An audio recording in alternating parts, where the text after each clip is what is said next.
Good afternoon and a very warm welcome to you from wherever in the world you might be.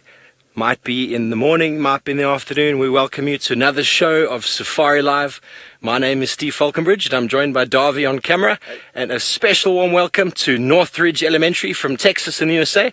Welcome to the show, and please feel free to ask your teacher whatever questions you might like. Get her to send them through to us and see if we can answer them for you. That first animal you might have seen, I know all the boys and girls in the world, doesn't matter how old you are, have watched The Lion King, and that is indeed Pumbaa. Pumbaa is the Swahili word for warthog. You can see two of them there, one on the left of the screen and one on the right, and they are busy enjoying the summer months that we are in, should I say. We've had a little bit of rain, and the grass is nice and green, and these warthog are feeding on the grass and doing a very good job. They are actually omnivores, so they'll feed on fruit. They'll even scavenge off of carcasses that lions and leopards might leave behind and eat a little bit of meat. But primarily they feed on grass and roots and then a lot of fruit. And as you can see, there's some really nice grass down here in the drainage line. And we have another beautiful little antelope there. It is a male impala. He's on his own. He's feeling a little bit lonely, I think. It's not ideal to be out here in the wilderness on your own. You can see he walks a little bit, and then he looks left, and he looks right, and then he walks a little bit. So being here on your own means that you are very likely going to fall prey to a big hungry leopard or a lion. So you'll see he is very, very cautious. He's probably trying to hang out with the warthogs because they're giving him a little bit of safety. You see him sniffing there, his ears scanning every direction. So while we're busy talking about an antelope and how they potentially are food for a hungry cat, my friend Scott Dyson, who's also on drive this afternoon, is actually sitting with a big male right now. Well, we are with a big male leopard, and we just thought we would show you guys how tricky it is to see them and see how well they blend in to their surroundings. I'm not sure if you guys have spotted the leopard yet, but as Senzo zooms in with the camera, he will start becoming a lot easier to see. And I was very lucky this afternoon. I didn't actually find him here. I knew that he was in this area because of the guides that were out on the sunrise safari this morning. So he was found in this same area, and he's been lucky in that he's actually managed to catch himself some food. Sadly, where we are here, we can't show you what he managed to catch, but it's an antelope, a similar size to the impala that you saw over with Steve a little bit earlier. My name's Scott, and it's wonderful to have all the kids from Northridge Elementary joining us on this afternoon's safari. Like I said, I'm teamed up with Senzo on camera, and we've got off to a very, very good start. We found him actually sleeping in some shade not too far from here, but he decided to come and take a closer look to where the kill is, which is basically at the base of this very big tree behind us over here. It's going to be difficult to see it in there, but what I'll maybe do is reposition the vehicle a little bit later. It's somewhere in there, but very difficult to see. There's still lots of the kill remaining, so he's still got lots of food, and the reason why he's left it at the base of this very, very big tree is that he knows if any lions or hyena come, if that kill is waiting at the right place, he can grab onto it and use his incredible climbing skills and his strength to be able to climb up the tree while he's holding that carcass in his mouth. And leopards are known to be able to carry their own body weight, sometimes even more, up a tree.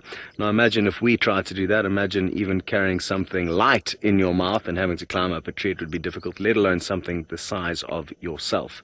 That gives you a good idea of how strong they are, and it also gives you a good idea of how the leopards are one of the best climbing cats out of all of the big cats in Africa. They're definitely better than lion at climbing, and also definitely far better than cheetah. So the leopards are the best tree climbers. Another animal that is not the best at climbing trees but pushing them over is one that Taylor has found on a bushwalk. Why don't you go and see what it's about? How cool is this? We're sitting out in South Africa on foot. Like Scott said, we're on bushwalk with my friend Daryl the elephant behind me. My name is Taylor, and on camera with me today, joining us is Fergus. And then, of course, we've got Rex in here, who will be keeping us nice and safe. Now, for those of you who are watching from Northridge Elementary, it's very nice to have you on the drive today. Well, you're on walk with me now, and I look forward to all of your questions. So I believe you guys are doing science at school. Is there anything in particular that you want to talk about? Or shall we talk about my favorite animal in the whole world, who's just behind me? Now, his name is Daryl because my guests named him Daryl many, many years ago. Well, not many years ago, about 3 years ago. So I've known this elephant for 3 years. And the last time I saw him was a very, very long time ago. But he comes up here almost on holiday just to visit the area. And I think it's because all the tasty marulas are out at the moment. And we'll show you that tree just now. And we're probably going to eat some of these as well because they're absolutely delicious. But he knows we're here. He's not a stupid elephant, this one, although all elephants are very, very clever. But he's watching us very, very carefully. But we are nice and safe. We've got lots of things that we can go and hide behind if we need to. But there's no point trying to conceal ourselves too much. Because he's seen us, he's probably heard us. And with that long, long trunk, he's got a very good sense of smell as well. He probably smelt us at some point too. And he's very naughty because he likes to come around the camps and see all types of havoc that he can cause. He comes tapping on here the windows. Sometimes he taps on the windows too hard, breaking them. He just wants to see what's happening inside with all the people. But I'm so excited to see him because I haven't seen him for very, very long. So we're going to see what he does. But he's feeding on lots and lots of different things. So he's been eating some silver cluster leaf trees, which are not very tasty. They're actually quite bitter. And then he goes and he changes and he eats some fruit. And then he's eating some grass. He's eating lots and lots and lots of different types of things. So it's making it very difficult for me to figure out which direction he's going to go in. Often at this time of the year, the big elephants will literally just go from marula tree to marula tree, just shaking the tree, making all the fruits drop down on the ground, and then gobbling them all up. Now, a question from all of you at Northridge Elementary wondering how heavy is this elephant? Well, I can promise you that myself, Scott, or Steve would not be able to pick him up, even if we tried and picked him up together. He's too heavy. So I would say he's a big elephant. I've actually been quite close to him on foot before when I was trying to get to my room and he was drinking from the swimming pool. So I would say he must weigh anywhere between 4.5 tons or 5 tons. It's quite a few cars, in fact. Really, really big. It was really cool. So yeah, he's turned towards us now, just slowly. And I think he's actually going to slowly feed towards us. He's going to be quite sneaky. Look at that. Now, if you're wondering how I know that it's him, we're going to get a little bit closer, I think, at some point. In his left ear, he's got an interesting shape in his ear, but we'll hopefully have another look at that. Right. I'm going to send you across to Steve because he's got a really cool bird. Thank you, Taylor. Sorry to pull you boys and girls away from a magnificent elephant, but we have got an absolutely gorgeous bird here. This is called a kingfisher. You can tell that by, he agrees, you see he nodded his head. You can tell that by the very long straight beak that he has there. And just because he's called a kingfisher doesn't mean that they feed on fish. These are one of the woodland species. We find them, you do find them near water, but they feed primarily on insects, and they absolutely love grasshoppers. And this guy here is sitting on the branch waiting for any movement on the ground. See how he's bobbing his head from left to right, looking for any kind of insect that might move in the long grass, and then he'll swoop down on it and catch it in his beak, and then probably fly back up onto that same perch that he's sitting on, and if need be, smash it against the branch to tenderize it like many people do with their steak, make it nice and soft, and to break up the hard outer shell of the grasshopper, and then we'll swallow it whole. Absolutely gorgeous, isn't that? This is a very special bird to see. We don't see many of them in South Africa. They do occur right in the north towards Zimbabwe, but I've only seen, this is the second one I've seen in Djuma, in the Sabi sands, but it is very uncommon, I believe, to find in the Lowveld itself. But it's marvelous to see. It is indeed a grey-headed kingfisher. You can see that by the grey head and then the brown on the belly. not to be mistaken for a couple of the others, but it's very special to see this just sitting here. David, I was driving through the drainage line here, and David spotted it, so just sitting there waiting for some food to come by. But you are having an absolute treat. Look at those beautiful eyes, that beautiful head. Absolutely marvelous. So now these individuals will actually nest in the banks of the river. You ask if they'll catch fish, and most of the kingfishers will feed on fish, but these individuals feed mainly on insects. But they will take some fish, they will take some frogs as well, but they'll feed mainly on insects a little bit further away, but you will find them near the water.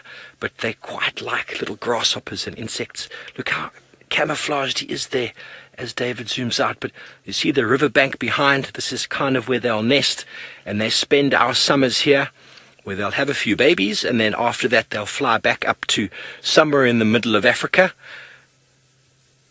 Isn't that glorious? Such a pretty bird. You are very lucky today.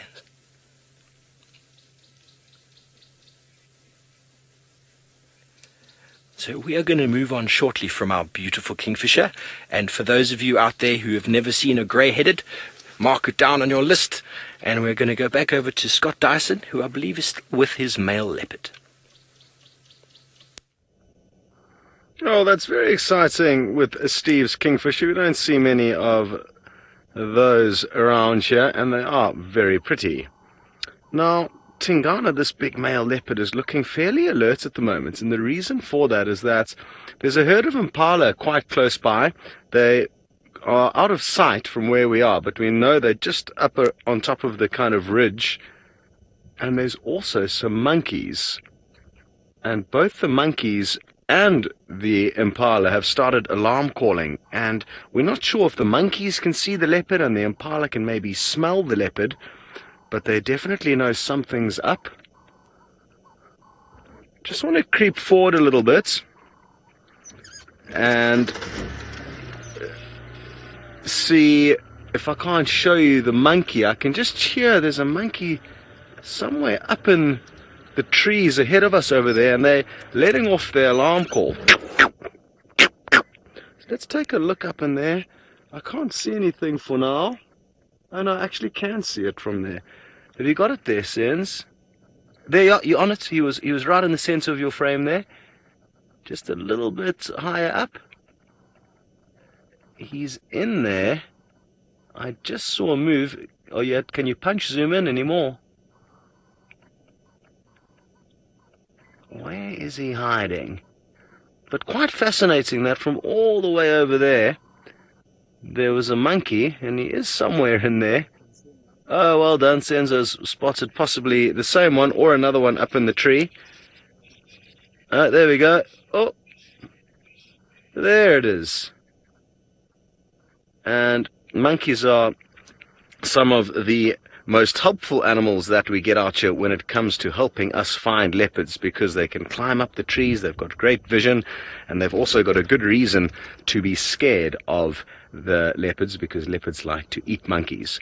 Now, a lot of you guys at Northridge Elementary would like to know, what is the difference between a cheetah and a leopard? Well, let's take a close look at this beautiful big male leopard.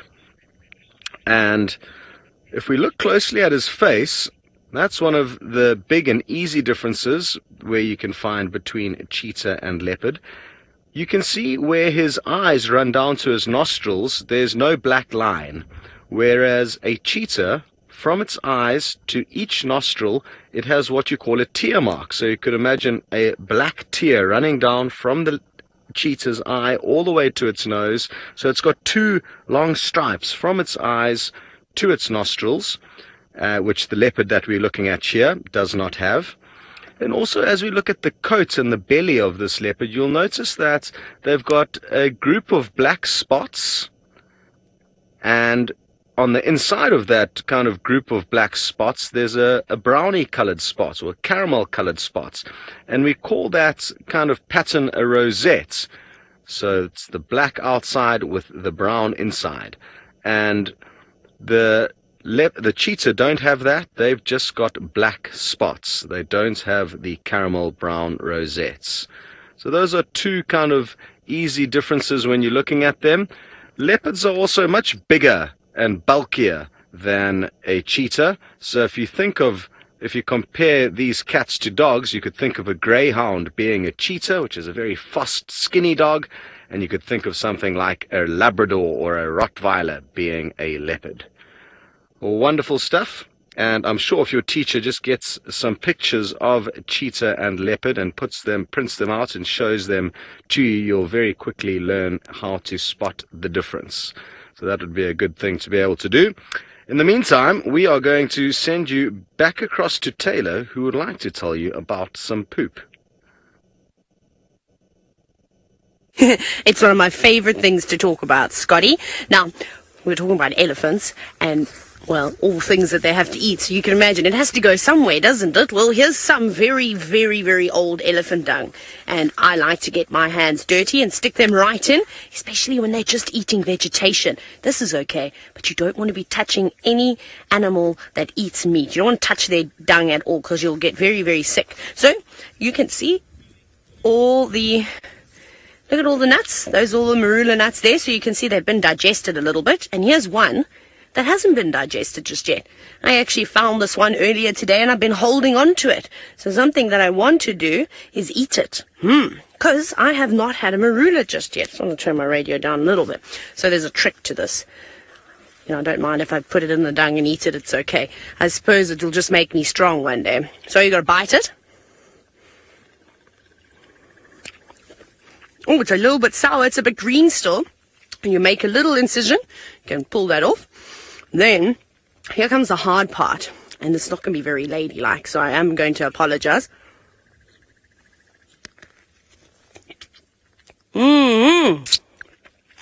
Delicious. Oh, it's so sweet. It's a little bit sour. So good for you. So if you've got a cold, this is what you want to be eating. This has got 8 times the amount of vitamin C than one orange has. Oh, I wish I could share this all with you. But there's a big stone in there. There's a big seed. There really isn't much to eat at all, but you can try. Delicious. It's so sour. That wasn't the best marula I've ever eaten, but that's okay. Now, one amazing thing about dung is that it's natural fertilizer to the ground. So, even though elephants make lots of poop everywhere, it's really, really good for the environment. So we've seen how they are able to disperse the seeds of the marula trees. Now, I don't know if Daryl did this, if this is Daryl's doings. It could be because he's been living up here for quite some time. But someone was wondering how old could Daryl actually get to. He can live for quite a long time. He's in the prime of his life at the moment. He can get to about 60 years, maybe 65 years, maybe if he's lucky, even 70 years old. But that all depends on his teeth. So, luckily we have had lots and lots of rain at the moment. Everything is nice and green. So all the plants, all the leaves, they're new, they're nice and soft. It's like eating a freshly baked roll or a bread roll or something like that. It's very easy. It doesn't hurt your teeth much. But as soon as you eat an old piece of bread, it's like eating something that's been left in the sun. It's quite hard. This is not working. But it will wear your teeth down lots and lots and lots.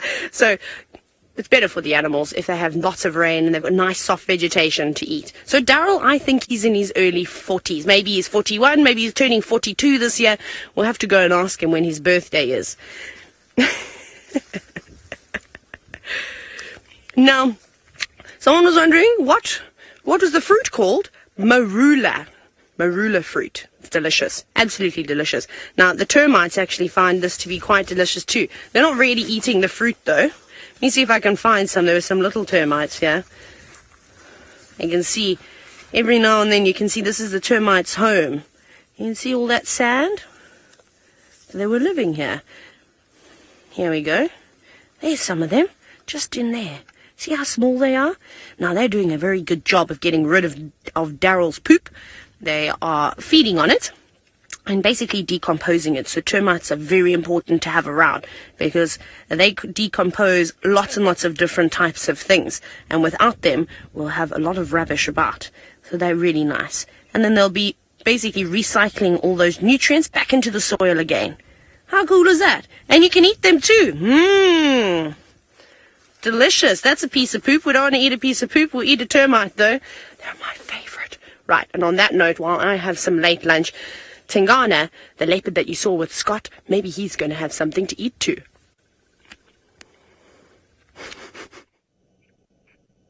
Well, can you believe Taylor, the crazy woman, eating marula fruits, eating termites?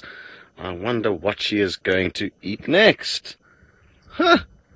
As you can see, our big male leopard is fast asleep. He's got his head down now, just relaxing. You can see his belly is heaving in and out, taking lots of short breaths. And the reason why he's taking lots of short breaths is because his tummy is so full of meat that he's been feeding on that he only has an option to take short, sharp breaths.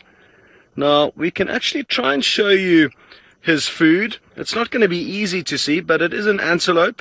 It's a medium-sized antelope called a bushbuck, and it's a male bushbuck that he managed to catch. And I think we can actually just see the bushbuck's ears and horns. There we go. There you can see the horn and the ear, a few flies buzzing about.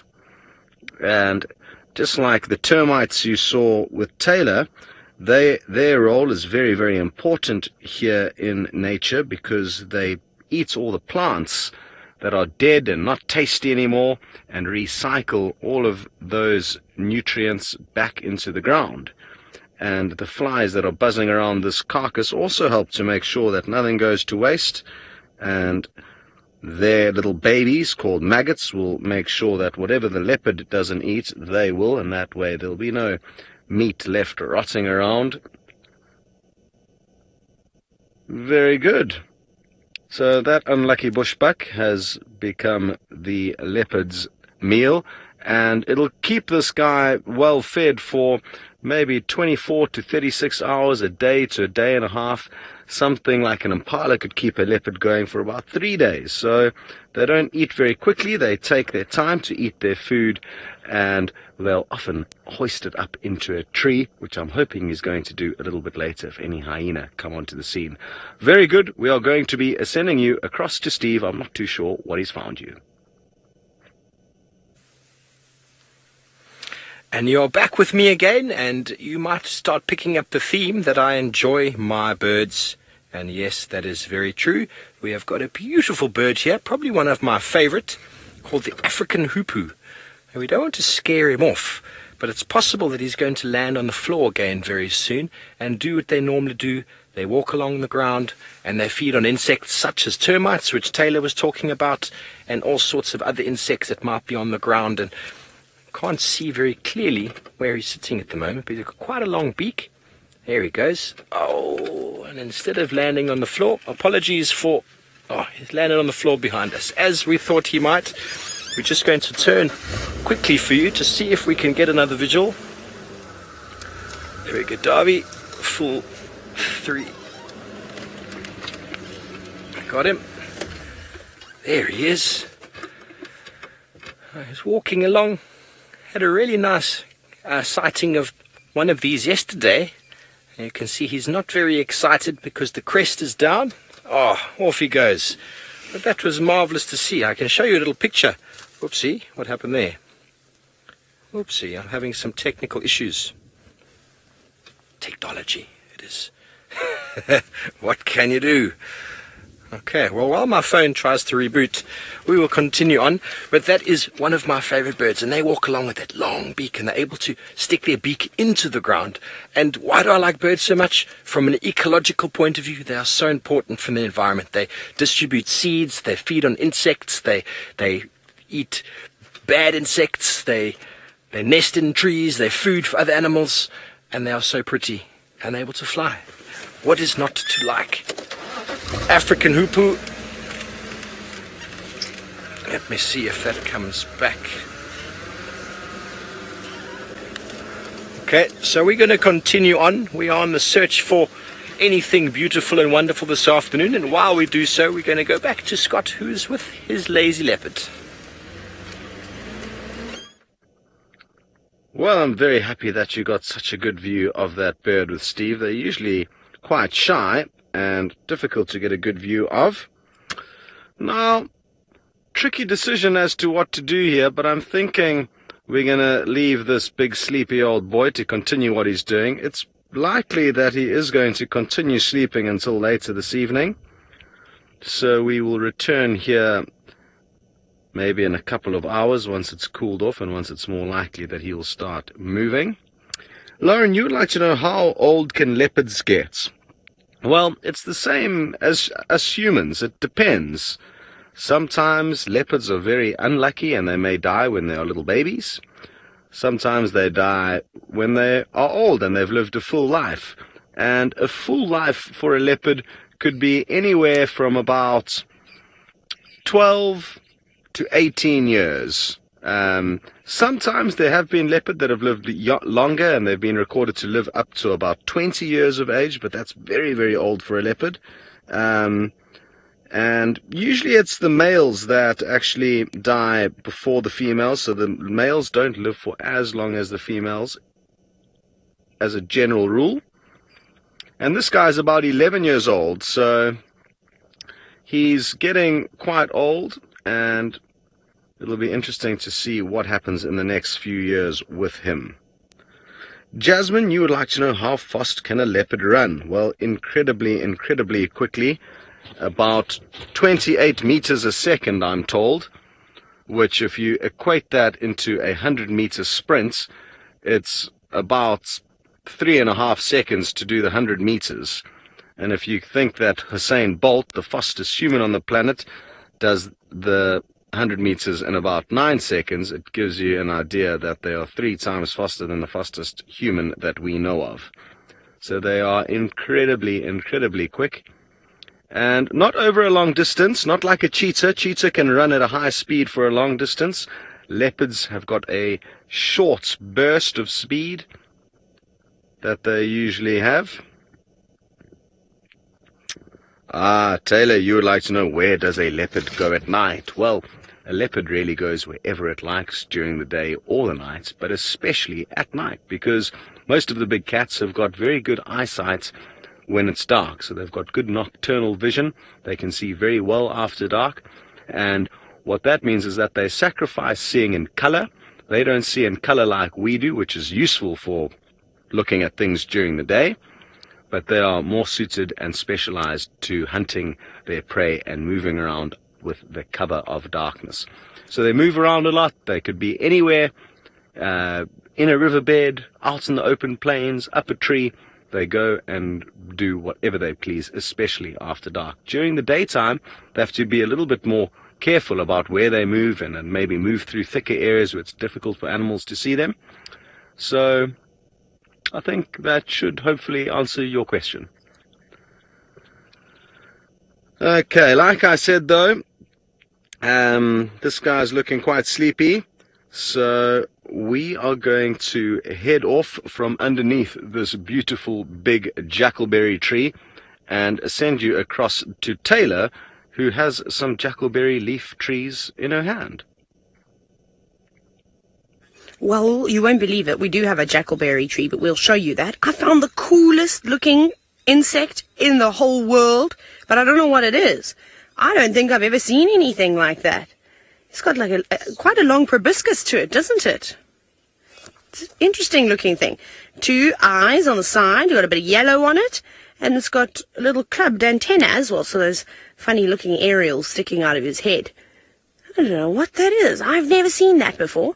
So there are other people watching the show too. If you can all take some screenshots, that would be really cool, so we can try and identify it a little bit later, because I've never seen this thing before. I just spotted it on the tree, but that's not what I wanted to tell you. I'm going to put him back now, because I don't want to disturb him too much.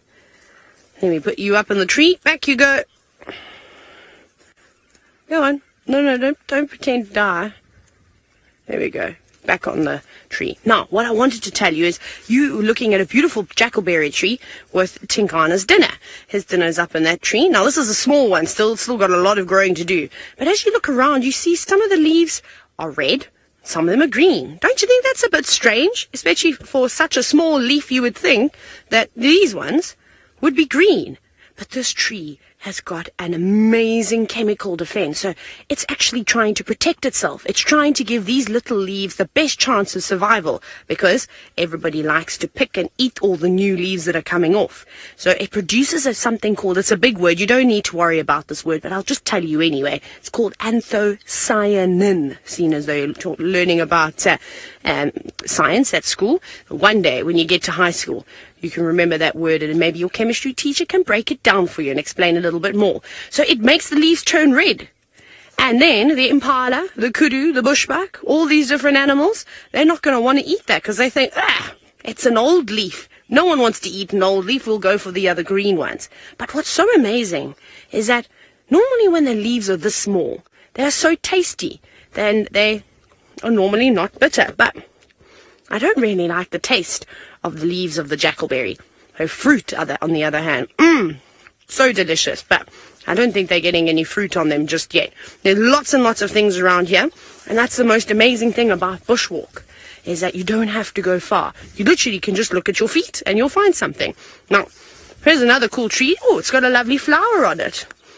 Now, I'm surprised we haven't seen any butterflies today because it's been quite warm, and I'm pretty sure they'd like to pollinate, drink the nectar from this. Maybe some bees and things and flies will come through and pollinate this plant. But this is called a square raisin. It's got very, very rough sandpaper-like leaves. Now, talking about bugs and butterflies and bees and flies, Josh, you were wondering about what did that bug eat. I am not sure if it's maybe omnivorous, maybe it catches other insects, or perhaps it feeds on fungi, or maybe it just takes a nibble on the leaves. I'm not really sure what it eats, but I will do some homework. You see, I've also got to do homework, even though I've left school, can you believe it, and try and figure out what that was. Kind of reminds me of a weevil, though, the way that its proboscis, its little mouth part, was sticking out a bit. So that's all for here. Now, there is a little bit of a mess, I'm sure you can see though. So, at one point, the elephants, like Daryl, have come through and they've pushed this tree down. Maybe they couldn't reach the tops of the leaves and they thought, we'll push it over and we'll eat the roots, because roots are very nutritious as well. But now they've created an entire little mini ecosystem where snakes and lizards and mice and rats and scrub hares and all sorts of other things can actually live around here now, and created a bit of shelter, a bit of protection. We're going to go and find our next thing on bushwalk. Maybe it'll be a caterpillar, maybe a butterfly. Off you go to Steve to see what he's found. Just in time, you've missed it, I'm afraid. We had an aerial battle. See if we can move up a little bit more. And if not, I'll have to just show you the photograph in my phone, which I've managed to get to work again. But we had 4 eagles. There we go, there's one, Darby. How's your visual there? You can see them busy flying. These are what we call battalier eagles. We had 4 of them, and there's 3 males in the sky and 1 female. And can you see how he flaps? That's actually the female. Yeah, that's the female. Very white under the wings. Can you see that? He's walking like a tightrope walker. Look at that, beautiful. And we saw 3 of them having a real good go at each other a moment ago, and I've no idea why. I've never seen 4 adult battalier together. So there must be some territorial dispute happening, maybe some boundary line that they've come across, or maybe there's 3 males trying to vie for the attentions of this beautiful female. Wouldn't you? She is gorgeous. Absolutely gorgeous.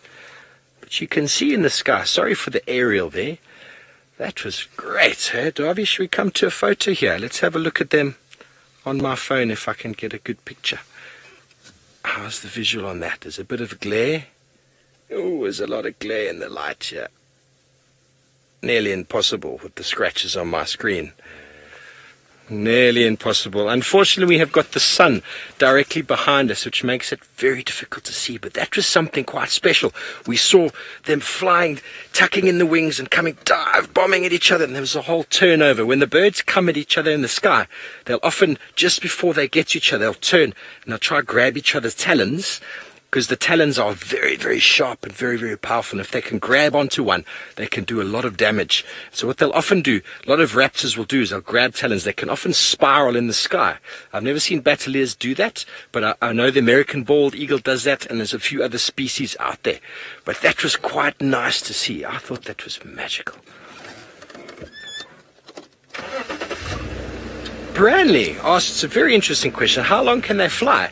Well, the batalier's got a very short tail, and you saw their wings. You saw them just doing this sort of like acrobatic sort of dance in the sky. They can fly all day long, almost without much effort. Because they've got a short tail, they're the first raptors in the sky to fly, and they require almost no air currents or any sort of heat to keep going. So they are probably one of the most efficient flyers that we have out here. So all day if they choose to, but they often will find some meat, and then they will probably come down and sit in a tree or on the ground and feed on that. They have got very, very good eyes, and they are very well known for finding any carcasses. It's one of the reasons why Tingana has taken that bushbuck and put it underneath the tree, because vultures as well as eagles will come in. And the batalier eagle is an eagle that often, if you find sitting in a tree with a vulture, you know there's some meat on the ground there. So if Tingana is able to hide that from the prying eyes of vultures or the batalier, then he can hopefully get away from attracting other predators such as lion and hyena into that area. So Shumungwe is the local name given to it. I think it's quite a nice name, Shumungwe, which I think means to find, but beautiful bird, beautiful bird. So we're going to continue on our adventures, and I believe Taylor McCurdy is still hands deep in some animal dung. I love it. I absolutely love it. My poor mum, growing up as a kid, I think I would bring all sorts of things home in containers and touch things I wasn't supposed to touch. So remember I said earlier, I was quite happy to stick my hands on in all the elephant dung. I've got a poop stick today. This is what you call a poop stick. This you do not touch with your hands, because this is from the same type of animal that Scott's got. So this is leopard dung, and you can see, look at all the hair, lots and lots of hair. They do try and pluck most of it out, but sometimes, well, you know, a little bit gets left behind. So that's all it's here. It's very old though. It's very crusty dung, and I was trying to see and figure out what it had been eating. There's so many things. So it's sort of greyish white in colour. So we were thinking either a scrub hare or maybe a common daker, which is a small antelope. So that could have been what this leopard had eaten too. But no bones. They don't really digest any bones. Maybe a small little bit here and there, but not like a hyena's digestive system that allows them to basically disintegrate the bones in their belly, which is pretty cool, which is why hyena dung is white in colour. Very cool. But there's lots of things here. No leopard tracks, so this, like I said, this is very old. It would have been very nice to show you a leopard track. What else have we got? Let me see if I can find some more of that elephant dung, because Mrs. Lakey, you're wondering if elephant dung smells. It depends how fresh it is. If it is just been baked, well, yes, a little bit. But it's not a bad smell. It just smells like vegetation, really. I'm trying to think. And maybe old Brussels sprouts is a good way. Old Brussels sprouts, perhaps? Cabbage? Something like that. That's what I think elephant dung smells like. But when it gets old, like the stuff we were looking at earlier, it smells like nothing. And it's amazing, because not only do the termites recycle the nutrients back into the ground and also have some dinner, we can use that dung too. Would you believe it? Would you have ever thought that you could use elephant dung for something? My favorite thing in the whole world is to burn it when it's nice and dry. Can't burn anything that's really wet. So go and grab a handful of that and put it in a metal container or something, or somewhere that's not going to burn, and you can light it, and it smolders and makes this lovely grey smoke that smells like you're burning tea. And elephant dung, depending on what the elephants have been eating, smells different all the time. And it's a great insect repellent. So to keep away all the flies, the mosquitoes, anything like that, any unwanted bugs, that's the stuff that you need. I don't know about leopard poop. I don't think that would be very nice to burn at all. But we're going to keep looking around here, and I think I've seen some really cool flowers to have a look at. So when you come back to us, we'll show you some of those. Steve, however, is having a birding afternoon. Let's go and see what other bird he's going to add to the list. This is absolutely fantastic. We've got Zazu in the foreground doing a dust bath, and then to the right, those birds with the long tails are something called paradise widers. And I've only read about this before. I've never actually seen this happening. But the males are the ones with the long tails, and they are displaying and jumping up and down and showing the ladies, which are the small ones there, in amongst them, showing them how fit and how strong they are. Look at that one on the left of the screen. That is a female. And then on the right, we've got the males that are busy feeding. I've never seen so many before in my life. But have a look how small the female on the left's tail is compared to that male. Unbelievable that it's able to fly like that. So what it is basically showing the female is how strong he is. Look how strong I am, because nothing can catch me, nothing is eating me. If I'm still alive, I must be really strong. So you must want my genetics. This is absolutely fantastic to see this happening. So the males will gather in an area and the ladies will come to watch as they are feeding and displaying at the same time. This is really, really cool. A wonderful birding afternoon. And there we have Zazu on the left, who has found himself a stick. Yes, I'm going to play with the stick. I'm not quite sure what it's doing with the stick, but fun and games all around. It might be a youngster. I don't think so by the size of the beak.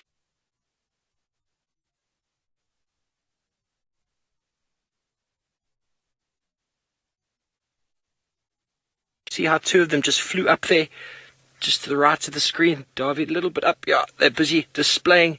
See, so the impala doesn't want to be on his own. Just like these birds, it's safer for them to hang out together. That's why we have lots of different bird species together. The hornbill, the widers, starlings, a couple other weaver birds flying around. There's a red-billed buffalo weaver.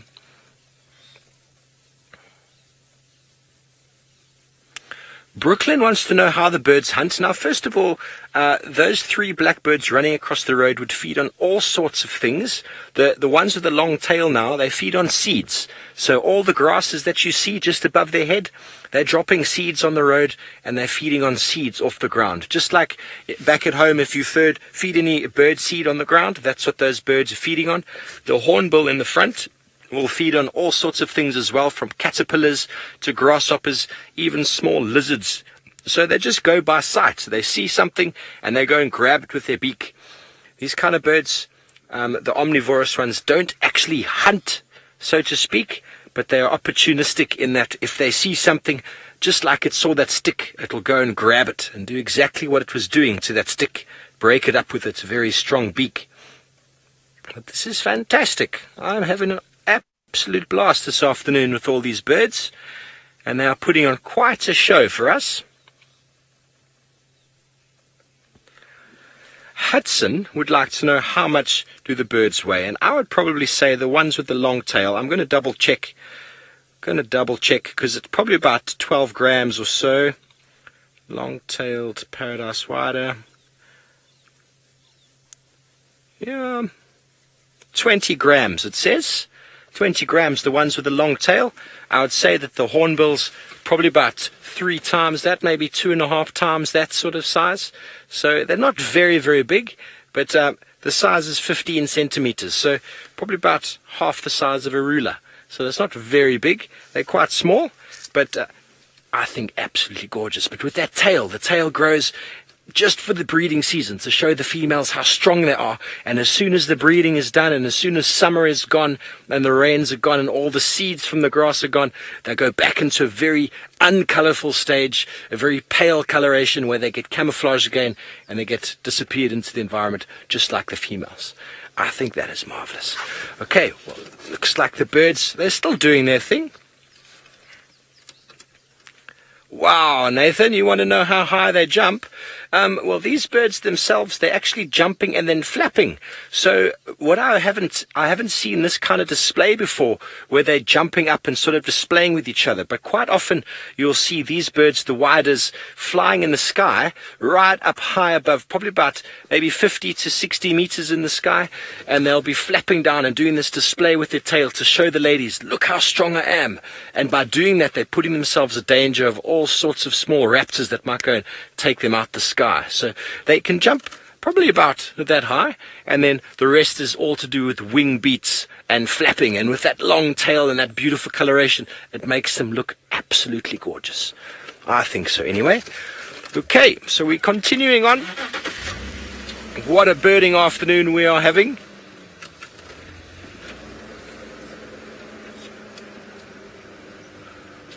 So, High Ridge Elementary, it has been absolutely wonderful having you with us this afternoon. Thank you for your wonderful questions and feedback. I hope to see you all again very, very soon. Go do your homework and enjoy the rest of your morning. And on that note, we're going to go back over to Scott, who I believe is just driving around.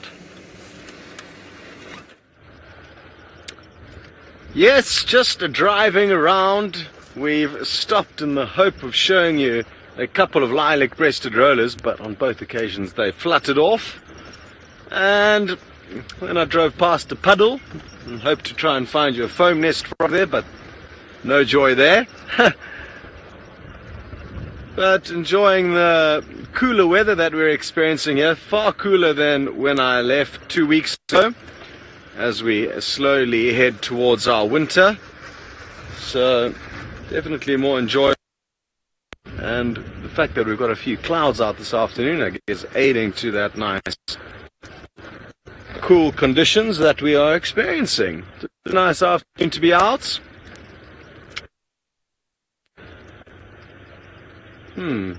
Alright, well, our signal's a bit shaky, which is a pity. Not to get to the Buffles, but hopefully it will when we stop the car there. Anyway, we'll keep you posted. Over to Taylor.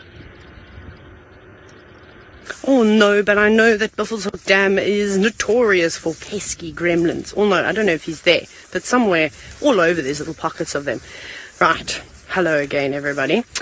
We just that termite's trying to crawl its way back up. I didn't chew it, I just swallowed it all. We're going back to our friend Daryl. He's happy. He's just feeding at the moment. Rexon's just taking us around a safe way. You can see him again now. We'll have to stop and have a look at him in a minute. And obviously the approach we're going to do now is going to be slightly different. This elephant, he's known we're here. He's smelt us, he's heard us, he's seen us. Obviously in quarantine it's quite difficult. It's fairly open. So there's no point in trying to conceal ourselves now. He's a big elephant bull. He's not in must. He's not going to be frightened of us. He'll probably keep his distance. He's a little bit cheeky though. Sometimes he likes to sneak up to you. But at the moment, let's have a quick sneak peek. He's watching. Not watching. He's just eating all the marulas. So we're going to keep going. I just wanted to show you where he was. So I don't need to try and hide myself now. But we've got lots and lots of vegetation and fallen trees and termite mound all around us as a barrier if something does go wrong. But remember, animals don't just want to go out and kill you. They don't want to just trample you or anything like that. It's just if you get too close and they haven't got an escape route or they feel threatened. So we're going to do our absolute best to not make Daryl feel threatened today. And I've had many encounters with this boy. I can't tell you how many. On foot, most of them exceptionally close, where I've been trying to get back to my room and he'd been drinking from the swimming pool. And I had to make a choice of, do I go on game drive, very, very sweaty, after doing an airport transport and lugging 50-kilogram suitcases around, or do I just make a dash and casually walk into my room, go inside? That's basically what I did. He didn't react at me. He stopped drinking water and he kind of just looked and then went, okay. And that was the start of our beautiful friendship. And he basically just ignored me from that day forward. But the problem with Daryl is, because he likes to hang around lodges, if you, by any chance, show any hesitation, so if you show a lack of confidence, so for example, say he's standing feeding on a tree and he turns at you like this, and you take a step back, you've already showed him that you're a little bit nervous. He takes advantage of that situation because he's been around humans such a long time and been interacting with them around the lodges. So you've got to be careful of that. He's watching us now. I've already seen him. He's stopped. Classic twist of the trunk, turning towards us. He knows we're here. But he's still eating, so that's good. Remember yesterday we had that amazing encounter with the elephants? And I said to you the most important thing is that they carry on doing what they were doing. So Daryl has been eating. As soon as he stops eating and turns his attention towards us, that's when we need to start, well, trying to think ahead and play the game better than him. So we're going to keep following Rexon, though. Now, a question that I've actually been asked a couple of times, and this time it's from John Michael. You're wondering, how on earth did Daryl get his name? Well, it happened in 2015 where I was guiding some guests, and we'd been seeing the same elephant over and over.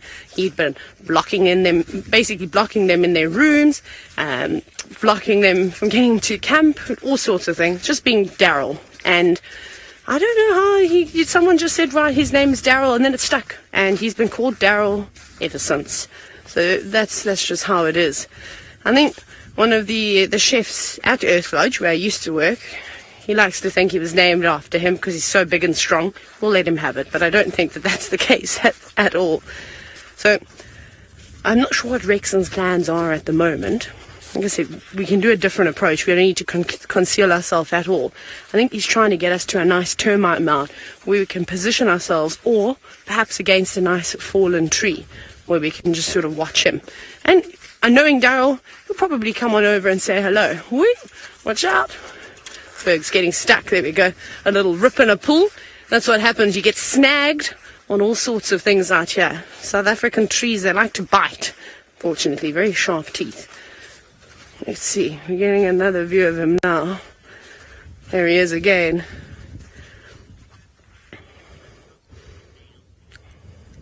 Very, very relaxed. Not even looking at us. Let's see if he's going to turn.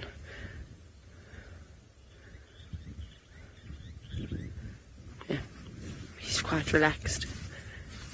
Hi, Daryl. He knows we're here. He's so cheeky, this elephant. See, now he's turning. And he looks at us every now and then, but he's not particularly bothered. Now he's seen. Now he's going, hey, hello. Look. Yes, big boy. Not that he will remember me. I highly doubt that this elephant will remember me. I haven't seen him for such a long time. I did get to know him really well because I saw him every single day for almost 2 years. It'll be really cool, though, and we have a nice interaction with him. Again, he's a big elephant bull. He doesn't have anything to be scared of. He really doesn't. So for us, 3 pesky humans, walk in the park. He's probably going to leave us alone. And we don't like to approach breeding herds because, obviously, you can imagine that mom and little ones, she'll be very worried about them. They'll all be very worried. So that's what we typically, if we are going to do an approach, we'll do it on a single animal like this big elephant bull. That's really got not too many things to fear about. But we're going to see if we can get around, perhaps on a termite mound, sit and wait and see what happens. Scott's got rid of the gremlins. He's with the hippos. Yes, a very wonderful surprise here at the Buffelshoek waterhole. And the reason being is that when I left you 2 weeks ago, there was only 1 hippo that used to spend time here, whereas now I've counted 6. And if any of you could tell me when these hippo all arrived here, I'd be very, very happy. And it'd be interesting to know exactly how it worked out, how far they came from. Was it the increased amounts of food for them? There's a lot more grass in this general area since the rains that have fallen in the last few weeks. So I wonder.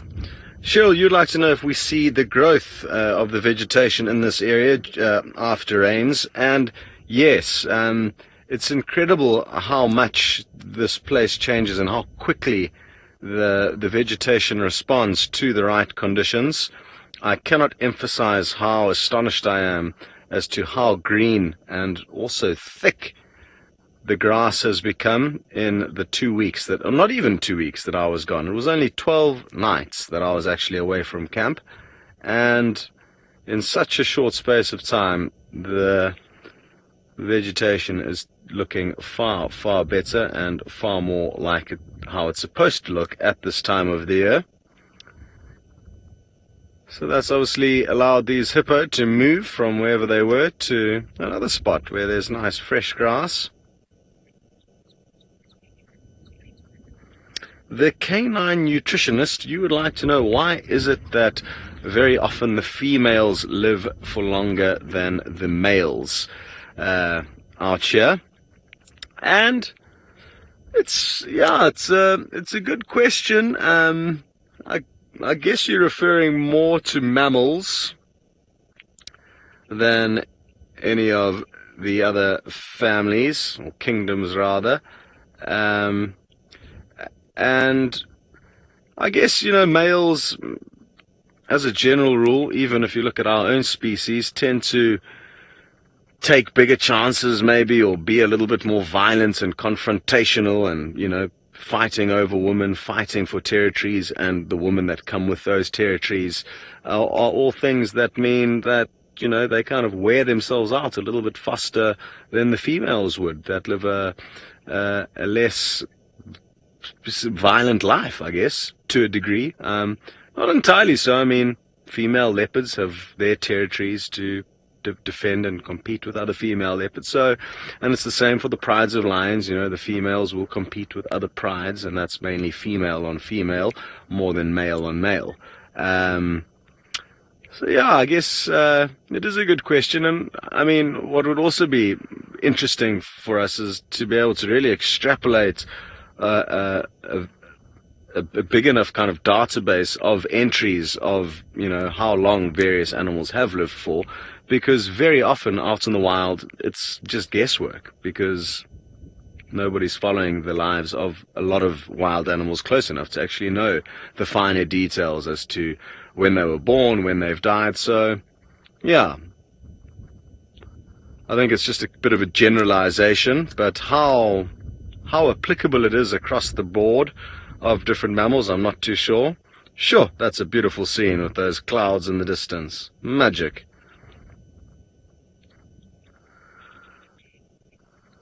Sinek, you'd like to know how far will hippos travel if need be, if water levels are low, and I think one thing that you should have touched on there is more importantly food levels, because they depart the water every evening in search of food, and will travel as far as it takes for them to get them their food and then back to the water.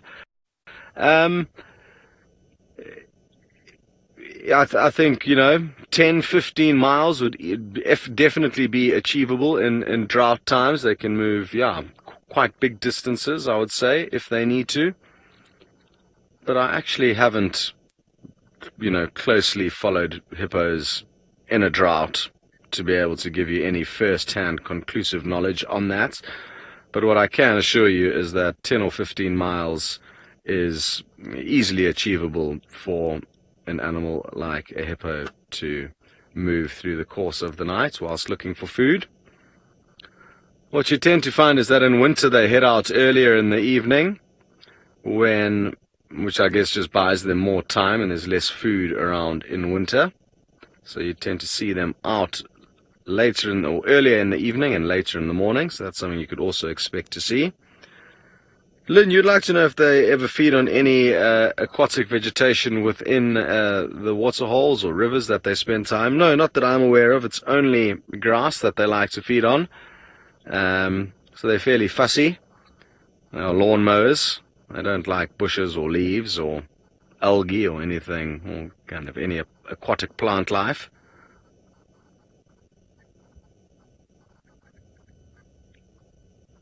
Yeah, it would be wonderful to know where these guys came from. None of you have let me know when they arrived here, so my feelings have been hurt. Senzo's passing me tissues as I slowly cry myself into the next segment. I mean, wouldn't it be nice to know when they arrived? I'll try one of the other presenters. Maybe they'll let me know. Oh, well done, Sens. He spotted one of these hippos showing us how big and nasty and strong it can be when it wants to be. And even though it appears like they are yawning, they are also displaying to the other hippos their dangerous teeth. And now the other hippo is responding by the one that's furthest away, with its body kind of submerged out the water. Yeah, that one over there. That one seems to be getting a little bit bullied. I'm not too sure why, and it's retreated to the others. And as I tried to show you, he was kind of slowly fanning his tail from side to side, which is also kind of a dominance display when they paddle their poop from side to side.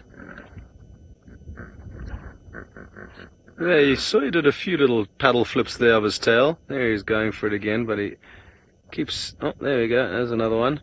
And obviously those vocalizations as well. So clearly these guys are working out who is the prince of the pond. Wonderful. We're going to continue our journey, see what else we can find, and send you across to Steve for an update on how he's getting along.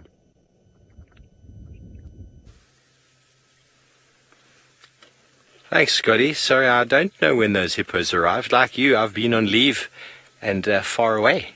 But marvellous that we do have hippos back there. I believe probably one of them is Scuba Steve. Maybe the viewers back home will know. But folks, we've come to Chitwa. We are on the boundary now with Torchwood. Chitwa's this side, Torchwood's this side. And we had reports that Hasana was just seen now. He's just walked into the northern side. So Dave and I thought we would just park up, give it some time.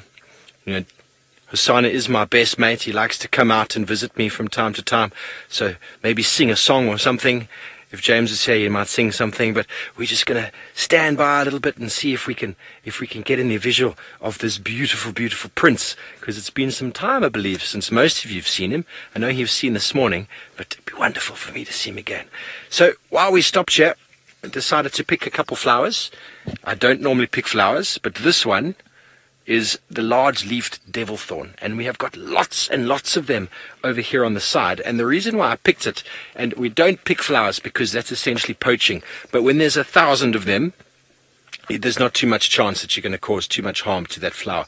But in the name of science, I have picked it, and because of the rainfall, the birds are doing their thing, and the flowers, as we know, are doing their thing. And beautiful, beautiful purple. So purple flowers, you can imagine, will attract any sort of nocturnal type of insect. There you can see them covering the ground. It's a very nice ground cover. It's also quite well known as a pioneer because it will cover the ground, moving in over the ground like this and covering it. And you might notice that I am missing a shoe. That is purely because I wanted to show you exactly what the seeds of this pod are useful for. I'm not going to stick it in my foot at all, but I just wanted to show you how, look how if you're walking, you stand on that pod and it will fall out of your shoe somewhere. Sticking on my foot, not ideal, but any animal that comes along with a hoof, or a cat for example, might pick this pod up. You see the thorns there, hence the name devil thorn. And they'll move it along. Doesn't have to be very far. And then this seed will actually desiccate and dry out in the African sunshine. And then next rains, next season, even now, if it dries out, like we've had it dry out, they will come out again in very quick number. So we'll call this an annual plant that will die off in the dry season and the next season will come forward again, which I think is quite marvelous. And to boot, a beautiful flower. So you've probably seen it before in the past. Let me just get plugged in so we don't miss anything of importance on the radio there. I would like to know if you have a favorite flower. So, a favorite flower? Paula, I don't have a favorite flower yet, but we're working on it. I do quite like the sicklebush flower, the Chinese lantern. I think it's quite a beautiful flower, but I think flowers are just, gorgeous. But you've probably seen it before, folks. I'm not going to bore you with this fact, but this is a very good soap. If I take the leaves off of this and I mix it with water, the best thing to do is to cut a little plastic. Okay, David's going to give me some water there. The best thing to do is to cut a little plastic container or have a little container of sorts, and then you put these leaves in to the water. and you mix it up. It gets very viscous. Can you see that? And it works as a very nice soap. So get some of the nice fragrant flowers that we get out here, the fragrant plants. I grabbed one earlier. I don't know. Here it is. One of my favorites, the wild basil. And you can throw some of this in the soap as well, just to give it some flavor. And the wild basil is also very good insect repellent. So you can wash with the soap. It's now got quite a nice aroma. And you can also apply it to yourself. The only problem is you need to rinse it off because it's quite, you see that's quite viscous. Okay, so very nice natural soap used out here in this environment. And with the basil, add some beautiful flavor. We keep ourselves clean and keep the insects from biting. So I think that is wonderful. I'm not going to waste your water, Dave. Water is a precious resource here. Michelle, it is amazing. And it's all out here in nature. All out here in nature, all doing its thing. And back onto the flower, Darby, can you see it? So it's purple. The flower is going to attract probably a nocturnal type of insect or a moth. Or it is a nocturnal insect because purple is very UV and it stands out and it gives a nice UV signature for nocturnal. And by the fact that it's a tube like that, you can expect it to be something that's got a proboscis of some sort that's going to stick it in there to get the nectar, which is right at the bottom here. A lot of birds and some beetles will actually break open and pinch open the side there and steal the nectar without doing the pollination that this flower so rightfully deserves. You see the lines up here which give it that beautiful UV signature. And if I had a UV light and we could turn everything off, you could put it on there, this would just shine out like a landing strip that you would see from the air when we're coming into land. So very, very useful strategy. And some spiders will actually use that in their webs. The golden orb web spiders apparently use some form of UV signature to attract insects in. So quite cheeky, but we must all eat.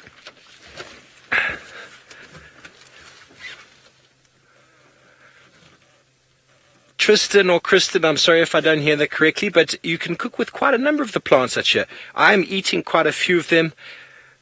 Kristen, sorry about that. Quite a lot of the plants. We will talk about them as the days go by, but definitely the wild basil is edible, but it is quite strong. Like the basil we get back home, which we need to be cooked with. We can make tea out of plants, lots of plants. You can make infusions. And from a food point of view, the buffalo thorn is a very good substitute for spinach. You wouldn't cook it, I would just eat it quite nice and raw.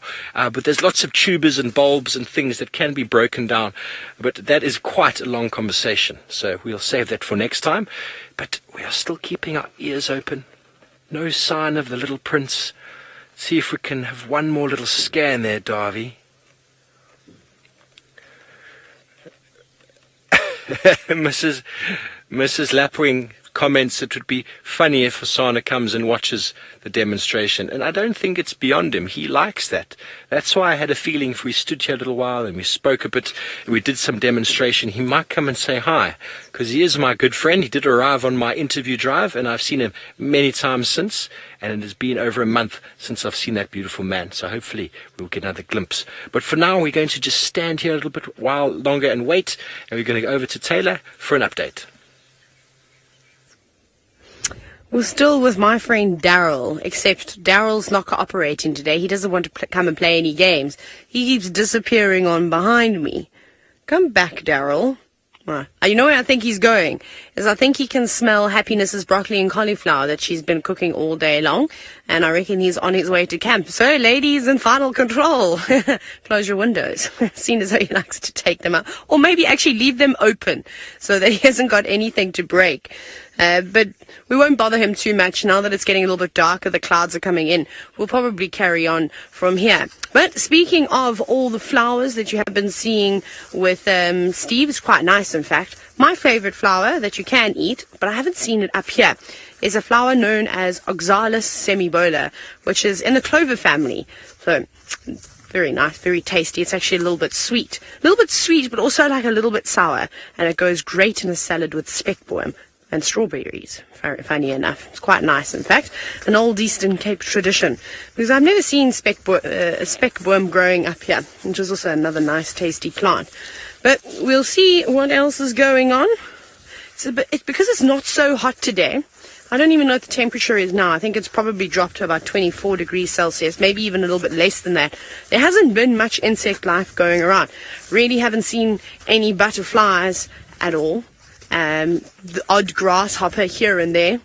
But even the termites and things haven't been too active. So not the greatest day for a bushwalk, I'm afraid. But I'm pretty sure we'll be able to find something around here at some point. And we'll find those caterpillars underneath the underside of the leaves. Here are plants that are soon going to be covered in caterpillars. These are all the, what are they called again? Sennas. There we go. You know that moment when you forget what the plant's called. So no caterpillars just yet, but eventually we'll keep an eye out for all the eggs that will be laid. Now, one thing that I absolutely love about Safari Live is that we get people from all different walks of life. And LKJ, you said you're a vegan and you're quite enjoying learning about all the different plants that we can eat. Isn't that wonderful? So with a part cooking show as well. Perhaps we'll have to bring the skottel, the little gas barbecue out, and do some pancakes, maybe whip up a Spanish omelette. I don't know. I'm just rambling on. I don't know how to make any of those things. Where are we going to go, Rex? This way. Rexon says we're going to head on down over here. So we maybe if we find the odd mud wallow, perhaps, I don't actually really want to go anywhere near Vuyatela Dam. There's that Eastern Cape accent coming out again. I was down on the coast for too long. We'll probably just have a little squiz around here, avoid Vuyatela Dam. We know Tingana's there, and we know that he's not great on foot. We don't want to chase him away. So we'll just stay at this side over here. But Scott has obviously moved on from Tingana. I'm sure he'll pop back there a little bit later once he gets a bit active. But for now, he's on a bumble. Yes, we are bumbling about. I hopped out of the vehicle at a little puddle behind us there to check out some leopard tracks.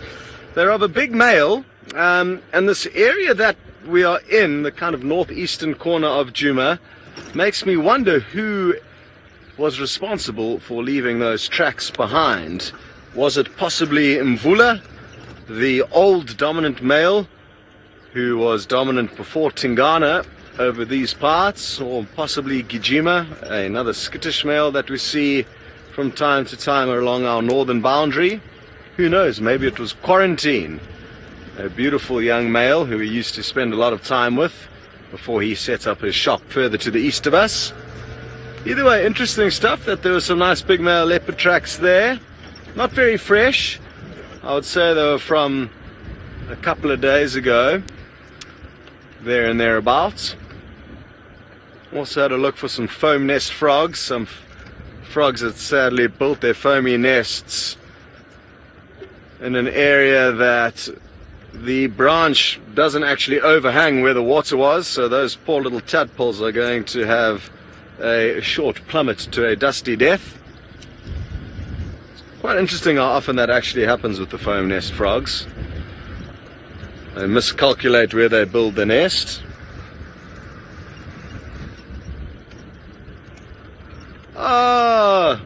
Well, thank you very much to Joy in Hong Kong, who has given me great joy in the update of the hippopotamus.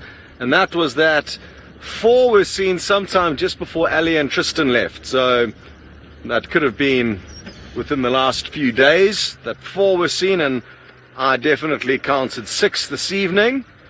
So we can keep tabs on those numbers.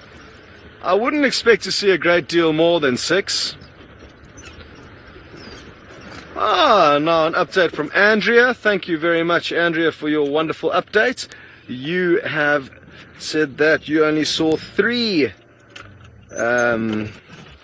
hippos a few days ago. Sorry, I lost concentration there because we've come across some leopard tracks over here. And I am guessing that these could well be Tingana's tracks from last night when he came into the property. They look to be the right size for a male. They definitely are a male. And he, interestingly, quite often likes to move along this road. some leopards more than others will have very set pathways that they like to move around, and this, I'm fairly certain, is one of Tingana's. But, oh, wasn't very graceful. Just see something that doesn't look quite right up ahead here. There's baby leopard tracks. So, just over here,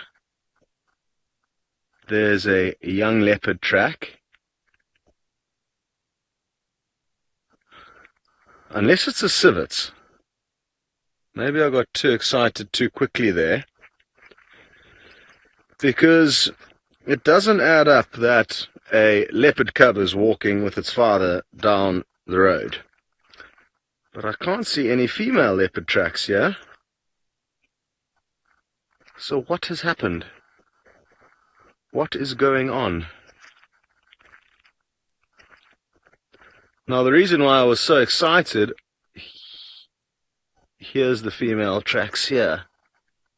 That explains that. So, I'm not sure the timing, whether Thandi and her cub walked down this road before the big male did, or at the same time. But either way, the tracks are heading in that direction, and so are we. So we'll keep taking a close look at them.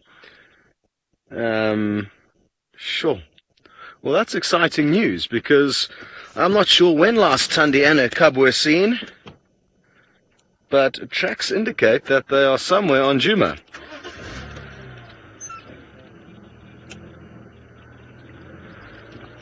Could you see that baby leopard track? Well, you probably couldn't see it too well, so I just want to pull over onto this side and show you the daddy track next to the baby track. Yeah, over there, that's a good one there. So there you can see the tiny little cub track on the right and the much bigger daddy track on the left. Cool beans. Well, we shall keep prospering. I'm thinking of heading straight back to Tingana to see what he is up to, but we'll definitely be keeping a close eye out along the way for any sign of Thandi. I just feel that the tracks aren't really fresh enough for us to try and actively follow, and the fact that I'm stuck in a vehicle doesn't help either. So, we'll just keep that information for the time being and send you across to Taylor with some termites. I wonder if she'll eat some more. No, Scott, I'm full now. I'm saving space for the broccoli, cauliflower. Sorry, I forgot to mention the cheese sauce that's going on top of those two vegetables. How delicious. Now, we are looking at the little hole of some harvested termites. And we see they're living down underneath. Actually, Ferg, that's quite cool. I think there's ants and termites living in here, in that hole.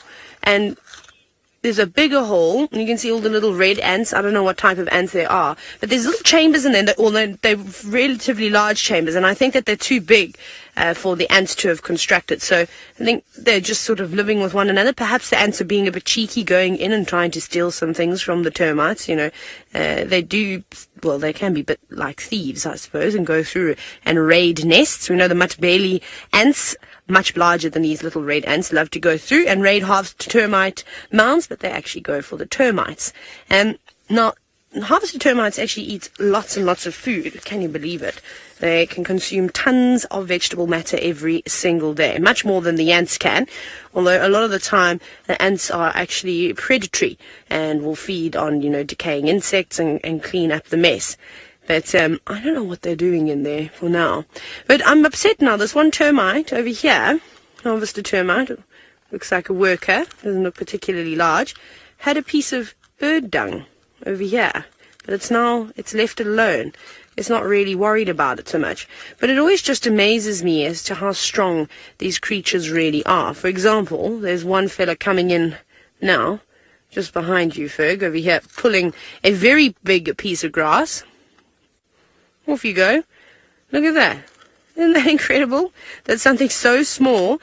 I mean, that piece of grass is probably 3 times the length of that termite. You know? Just bringing it closer. and probably going off to fetch something else. It's gone. I've done my job. Now someone else can take it down into, well, where it needs to go. Oh, they're all gone now. Typical. I can't believe that there aren't more insects around. I mean, it's not freezing, surely. Okay, well, Ferg will give your legs a bit of a break and a bit of a stretch. There's something else, not too far from here, in fact. We've got a bit of a crime scene going on. And that crime scene is in the form of a ball of dung. Yeah, lots of dung talk. I'm sure most of you are so excited about that because it's your absolute favourite thing in the whole world. Now, there was obviously a dung beetle here at one point that had rolled this ball nicely together. Just feeling it, though. It's been baking in the sun for quite some time. So what could have happened is a dung beetle coming out into the open on the road like this, exposing itself. A hornbill, yellow-billed hornbill or something, could have actually just flown down to the ground, grabbed the dung beetle, off it went, and devoured it, and has now left this ball of dung. Shame. How sad. This was supposed to be a wedding ring, essentially, for the female. Or maybe he's already courted her and he was just taking another ball back so that she could lay an egg in here. Who knows? We shall leave it because somebody may return to fetch it. But how crazy is that in comparison to a marula fruit, which is not something quite small? It's obviously quite a big thing. Look how big that dung ball is. It's a bit bigger than a golf ball. Maybe 1.5 golf balls in size. Very cool, though. But we'll leave it, and I'm pretty sure there'll be another dung beetle that comes around and we'll just take it. I mean, they are kleptoparasites as well, so I suppose just like that, it's come through and take all sorts of things that are not really theirs. I am holding on to my little marula. Ha ha ha! I believe I've caused a bit of a stir now on the interweb. Everybody's hungry. Yeah, good. I'm looking forward to dinner. Are you looking forward to dinner? I got an insight from Happiness. I always ask what's for dinner. Now, Ghost Rider, you wondering if the cauliflower has cheese sauce? That's the only way to eat it. That is actually my favorite vegetable as a kid growing up, was cheese sauce. No, I'm just joking. It was broccoli and cauliflower, but it had to eat cheese sauce, and I'd eat bowls and bowls and bowls of it. So my mum was quite happy about that. Not the cheese sauce part, but at least I was eating some vegetables. Goodness, Daryl. You need to come over here and do a bit of a cleanup. There's a bit of a mess going on at the moment. Lots of marulas on the ground. You can see. Oh, this could be quite cool. Let's see what's under here. Under door number 5. Or poop number 5, should I say. No, oh. There's a dung beetle. Here's a stick, because I don't know how I feel about my hands. Yeah. Are you dying? Or are you just having a rest in your food? Probably. I don't know if it looks too well. Maybe it's just because it's cold or chillier. Well, you can see it's still moving. Wake up. Wake up. Okay, I won't bully it too much. Don't worry, I'm being quite gentle with it. Okay, let me put your duvet cover on. Back to sleep you go. We better be careful we don't get bopped on the head. What else we got under here? Let's open up a little bit more. Look at all the life that just crawls in here. It's so spectacular. Now, I mean, it's a bit ridiculous that I'm digging through dung. I need a big stick. Big poo stick. Here we go. Oh, that was also quite pathetic. Stab it. Careful not to disturb our dung beetle. Go to sleep. What else? I think this is from yesterday. Just going by, it's sort of crispy on the outside, but very moist once you open it up. And there are lots and lots of little insects that are in here starting to feed on it. This would be a good spot to keep out of the hot sun. I imagine it'd be quite nice. But before Ferg and I get bopped on the head, I think we should move away from this marula tree. That's not going to be very pleasant. I'm going to have to start taking... That one did almost get me, in fact. Start wearing a hard hat. Another one. It's hailing marulas. Off we go. Where did Rex... Oh, there's Rex. Hello, Sammy. I love your question. You're only 4 years old and you're wondering why the birds don't eat me. I'm so happy that none of the birds want to swoop on down and peck my eyes out and things like that. It's just because we're a lot bigger than them. So even though there are some birds out there, like a Wahlberg's eagle or an African fish eagle or a tawny eagle or a Marshall eagle, they all eat meat and we're too big for them. But maybe if we're really little... Maybe they'd try and eat us. I don't think so, though. There's no real big eagles that would be able to take us. It's a good thing. And then the others, they like to eat insects and fruit and seeds and all sorts of other wonderful things, Sammy. So thankfully for us, we don't have to worry. My friend Carla, however, she's terrified of birds. I've never met anybody that's so petrified of birds that we even drove past an ostrich. She put her window up. She was so scared that it was going to come for her. So I told her lots of stories to obviously scare her more, because that's what real friends do, is that you tease one another. But yeah, she hates it. Let a hornbill fly near the car, or even just a normal dove or a pigeon, and she panics and she runs.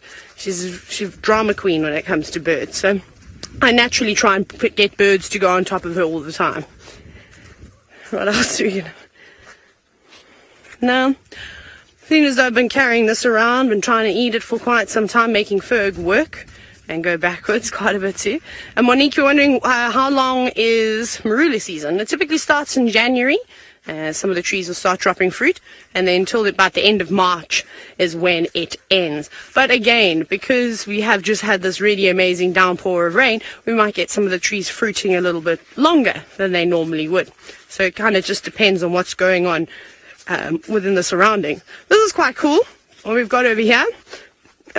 Obviously, as a guide, something that you do learn about is conservation, and you get very involved in it, whether it's maintaining roads, or here, for example, they've done brush packing, and it's a really nice example of brush packing. We talk about it often, but it's nice to just see the efforts, and we've always got new people jumping on board, of course, the largest safari vehicle in the world. So you'll typically use trees that have got thorns or spines on them, and you'll pack them densely over an area, say an old road that's not being used anymore, and you'll pack them all on top of each other one by one. And when we have some rain, it's obviously the grass is going to start to grow. And the reason why we use the trees with the thorns and the spines on is so that elephants, so that impala, kudu, don't come walking around here and picking up all the nice new grass that's coming through. So it gives the vegetation a chance to form a covering on the very disturbed ground beneath it, which is quite cool. It'll also help with erosion and stuff like that too, because this is a very disturbed area now. But yeah, but it's quite cool, the different things we do. So maybe that's always something interesting we can talk about, is the conservation efforts that we learn about as guides. While I think of some more, Steve is on a bumble, and I know he's waiting for Hosanna.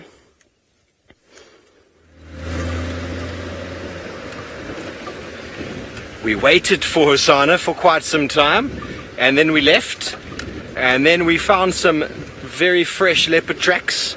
We were going to talk about them, but Scott was busy talking about them, so we thought, let's go to Chitwa Dam and have a little chat about the hippos. And then what happened?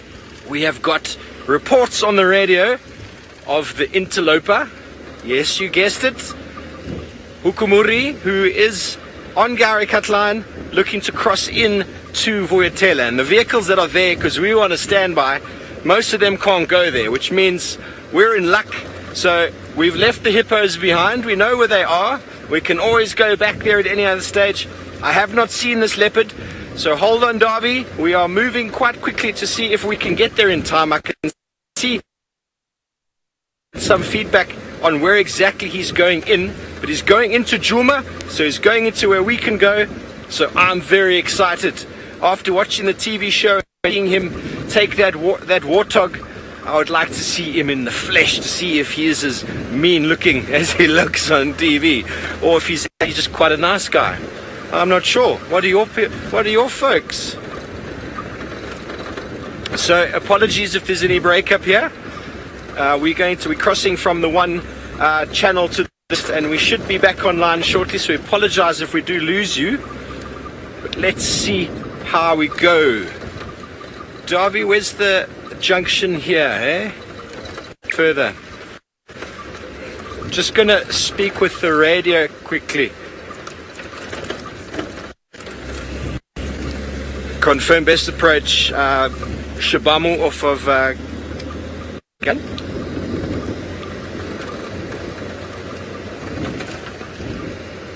Copy, thank you very much. He's going into our property, I do believe, so we might bump into him quite short, just past dams. Over there. I wonder if that's it. So just bear with me for a moment here, folks. We don't want to interfere. We were on second standby, but it looks like they've left him. They can't go in and we can. So, excuse me while I have a quick chat. Good afternoon. How are you, man? Oh, good, eh? Nice to see you. Nice to see you as well. Has he got in? Yeah, he went in. See you. Enjoy. Cheers, eh? Sorry about that, folks. There was some really fresh leopard tracks that crossed the road. I actually trained him at training 2 years ago, I think. Gert. So it was quite nice to see him. I saw him a few weeks ago, or a month ago. So, folks, I'm just going to go a little bit faster. We don't want to miss out on Hukumuri. He is mobile directly on the road where we've often had Tingana. So he's really pushing the boundaries now. We are going, bear with us. This is Weaver's Nest. I think the next one is Shabamu. Dave's giving me the thumbs up. Okay. Apologies for speed. It's actually quite a nice road to drive on. Dave, quite comfortable. And what I was saying is I've found times on Shabamu going in and out of our property. So Hukumuri is on that boundary, which is whether he's interloping into the territory or which he's neighboring it. It's very hard to say, because last time I followed Tingana, he was scent marking on that road itself. So it'll be interesting to see marking what behavior he's portraying. So let's have a look as we go into the setting sun. This is very exciting. Could be my first leopard back on Djuma, and I can tell by the weights of my car that you're all on the edge of your seats as well, straining forward to see what we can see. Very exciting stuff. Exactly, Nick says she's on the edge of her seat. I can tell. Okay, I think it's coming up shortly. Okay, coming up just on our right. Is that right, Darby? Yeah. Okay. So we are nearly there. Not that one. No, that is a quarry. Good. We're about to turn right into, and hopefully we're going to come right and find him. There's some vehicle tracks here. You can see. Let me have a look. Okay. Gonna have to change back to station with Hukumuri. Come for Steve.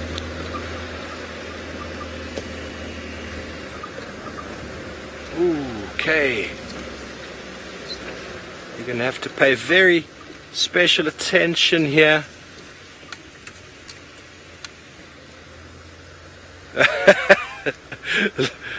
Lubomba girl, the showdown at sundown, she says. Okay, there's leopard tracks.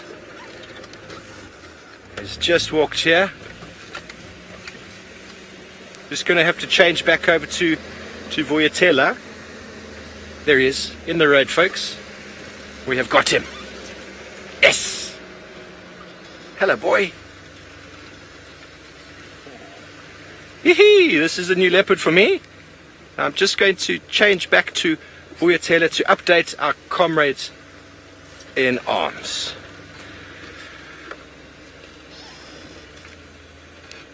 Stations I've located on Hukumuri, mobile on Shabamu.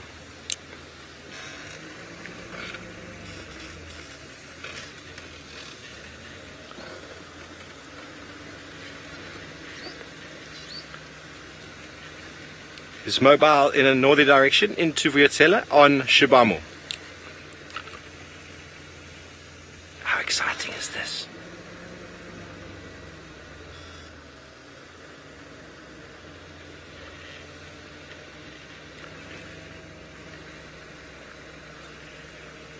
It is. I didn't get the name there, sorry Nick, so I was having Rexon talk to me in the ear, but it is my first time seeing him.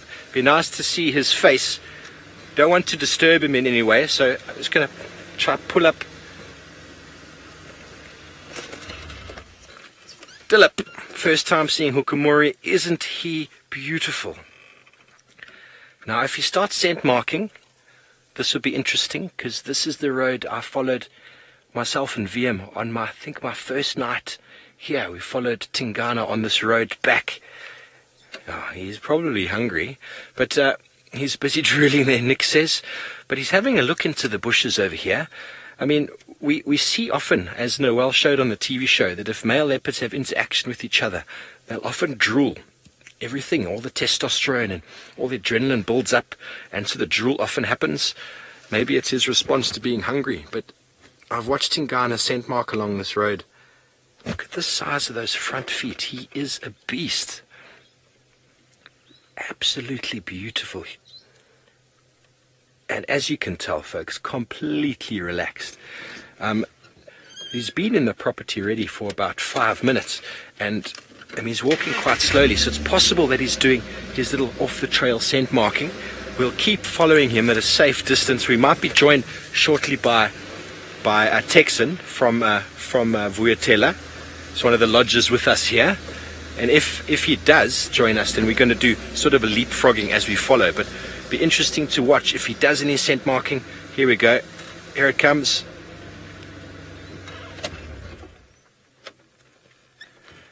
That is it, folks. He just disturbed the ground with his feet and then urinated. Interestingly enough, when I watched Tingana do it, he was doing it always on the right-hand side. So on our eastern side. So whether Hukumuri's pushed this boundary more east than it was before, it's hard to say. Or maybe he's found a spot. Really, really interesting, the dynamics of these cats. Absolutely marvelous. We're going to continue following him, because why wouldn't we? Why wouldn't we? Just have to keep my ear to the radio there, because the beautiful thing about the radio is that we are able to, if it wasn't for someone telling me they found Hukumuri, the chances are it's just a blind luck, really. We were quite lucky to found him, that he just was walking on the road as he is now. But you see, he's quite relaxed. He's not too bothered by the vehicle behind him. We're going to stay here with Hukumuri and see if there's anything else that goes on. But if anything exciting goes down, you'll come straight back to us. But we got Taylor on foot with one of the cutest little antelope. I have no idea what I'm wearing, if it's my scent or my luck at the moment. But we've got a male steenbok, maybe 25 meters away from us, and very relaxed. We hardly get relaxed sightings like this in the vehicle. So to have one on foot is pretty spectacular. I think it's a little bit confused at the moment. See, it keeps turning its head, so it's watching Rexon to the left, then it's watching us, and it's also listening to a vehicle that's just driving past at the moment. This is really, really amazing. This is so special. What I'm going to do, I want to try and creep. I'm going to creep the other side of you. So just to give you an example of how close we actually are. It's bound. I've just heard Rexon call my name. I don't know if he was talking on the radio, maybe. No, maybe he was talking on the radio. Just to give you an example of how close we actually are. Look at that. Bizarre. Like completely bizarre. I'll go over here and see what it does. I chased it away. Sorry, little steenbok. It was going to run either way if we went down that side, or it didn't really matter what we did. That was really cool. I think a reason why it decided to freeze like that was because it was completely confused. There was just too much going on, and perhaps it felt like it had a wall or something behind, and that it didn't want to move. It just wanted to stand and sort of assess the situation. And then as soon as I started to make a move sort of towards it, it thought, no, I'm out of here. I'm sprinting off. Well, Steve's not too far away from us, in fact, so we're going to try and avoid Hukumuri. Hopefully I'll get to see him tomorrow, but let's go back on board with him and see what that big boy is up to.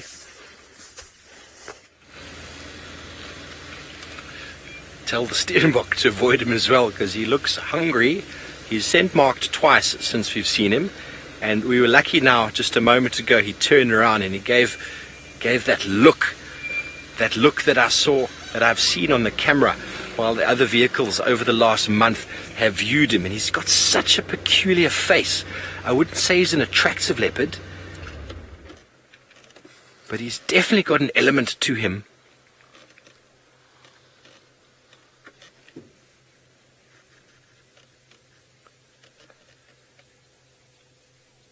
Monique and Stacy would like to know how far away from Vuyatela Dam. I'll have to look on the map exactly, but maybe Darby knows. Probably about 2 2 or 3 kilometers. Dave reckons less, probably about a kilometer, so not even a mile. Not even a mile, let's say a mile away. So that is not that far in terms of leopards. And male leopards can walk an enormous distance in one given time.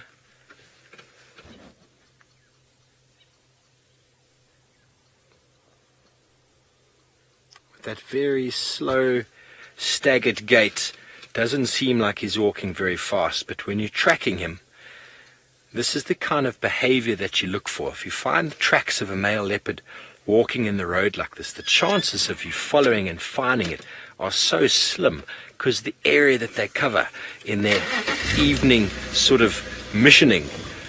We tried with Tingana a few times, and he covers property and back again and in and out. And I remember, and I've said this before, trackers in the past that worked with me, we found male leopard tracks walking in the road, they would not even try follow, because it would take days, well, longer than we had for the morning drive. So we'd follow it as long as we could with the vehicle, and as soon as it went off road, we'd often deploy the trackers, but they'd be much more keen to follow female leopards, purely because they had much smaller areas to traverse.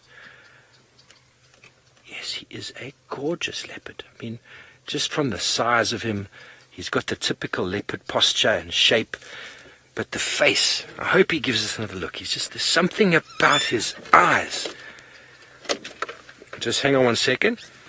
Yeah, just come a little bit. He's walking directly towards you there. Just stand by where you are. We've got another vehicle in the sighting. I think it's Aubrey. So, wave to them. Oh, he tried to go for that, Franklin. Did you see that? Oh, that was funny. It wasn't the most majestic cat-like act I've ever seen in my entire life, but that was magnificent. That Franklin absolutely, I'm trying to think of the correct word to say without being rude. There he's scent marking again. But that was the alarm call that we quite often listen for. The guests are looking a little bit panicked on the vehicle there, so we're just going to sneak past them.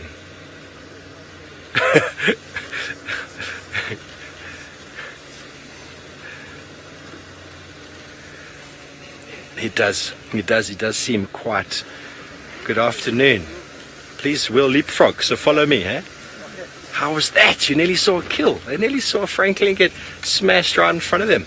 I didn't get the name there, Nick, so I'm terribly sorry, but his condition does look a little bit better than Tingana's at the moment. Beard does look a little bit better than Tingana's, but I haven't seen Tingana in about a month, so I'm sure the viewers who are watching, see, he's going to rub his face. There's the scent mark, the typical backward spray of the cat scent marking, and that often leaves quite a sort of a Doritos sort of popcorny smell. And what I'm loving is he's doing it on the left-hand side of the road, and when I followed Tingana last time, it was clearly on the right. So this is interesting to see. This is obviously a boundary that they are demarcating for themselves, and as he gets braver and stronger, he'll just push further in and further in.